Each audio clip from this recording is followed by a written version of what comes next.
നിങ്ങൾ ആരും ഒറ്റയ്ക്കല്ല. ഇനി ഒറ്റപ്പെടൽ ഫീൽ ചെയ്യുന്നവരുണ്ടെങ്കിൽ നിങ്ങൾക്ക് ഞാനൊരു സൊല്യൂഷൻ പറഞ്ഞുതരാം. വിശുദ്ധ പൗലോസ്ലീഹ തെസ്സലോനിക്കക്കാർക്ക് എഴുതിയ 1-ാം ലേഖനത്തിന്റെ 5-ാം അധ്യായത്തിന്റെ 17-ാം വാക്യം ഇങ്ങനെ പറയുന്നു, ഇടവിടാതെ പ്രാർത്ഥിക്കുവിൻ.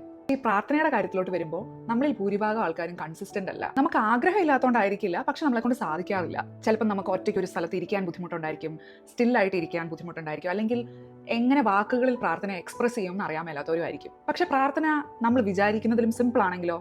പ്രാർത്ഥന ഈശോയോടുള്ള ഒരു റിലേഷൻഷിപ്പ് അല്ലേ?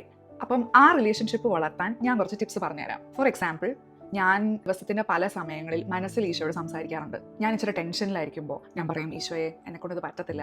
അല്ലെങ്കിൽ ഞാൻ വളരെ ഹാപ്പിയും റിലാക്സ്ഡും ആണെങ്കിൽ ഈശോയോട് പറയും, താങ്ക് യു ഈശോയെ.